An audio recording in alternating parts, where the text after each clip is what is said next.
بسم الله الرحمن الرحيم.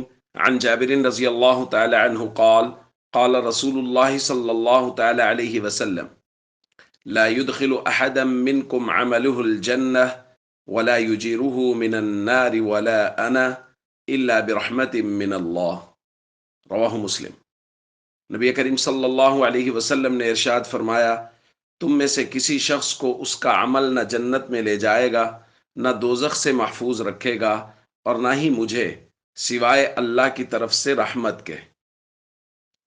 دوستو، کوئی بھی شخص اپنے عمل کی بنیاد پر جنت میں نہیں جائے گا، اور کسی کا عمل اس کو جہنم سے نہیں بچائے گا۔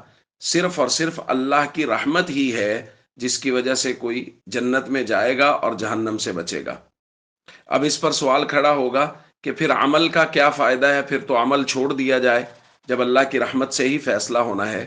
تو اس بات کو اچھی طرح سمجھ لینا چاہیے کہ یہ جو ہمارے اعمال ہیں، یہ اللہ کی رحمت کو متوجہ کرنے کے لیے، جو جس قدر اخلاص کے ساتھ اللہ کے حکموں کو، نبی کریم صلی اللہ علیہ وسلم کے طریقوں کو پورا کرے گا، اللہ کی رحمت اسی قدر اس کی طرف زیادہ متوجہ ہوگی۔ اس لیے کہ اگر کوئی آدمی اللہ کی رحمت کو اپنی طرف متوجہ نہ کرے تو اللہ کی رحمت متوجہ نہیں ہوتی۔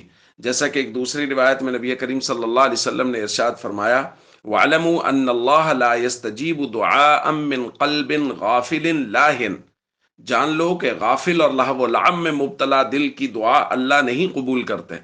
تو جب دعا قبول نہیں ہو رہی، تو جو اللہ کی رحمت کو متوجہ نہیں کرے گا، اللہ کی رحمت کو اپنی طرف بلائے گا نہیں، تو اس کی طرف اللہ کی رحمت آئے گی بھی نہیں، یاد رکھیے۔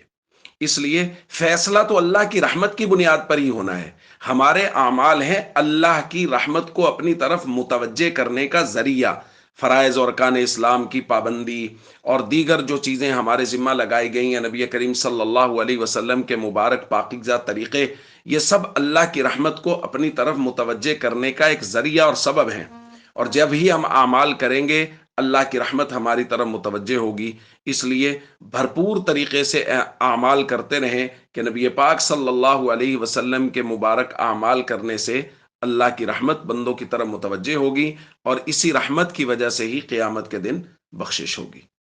السلام علیکم ورحمۃ اللہ وبرکاتہ۔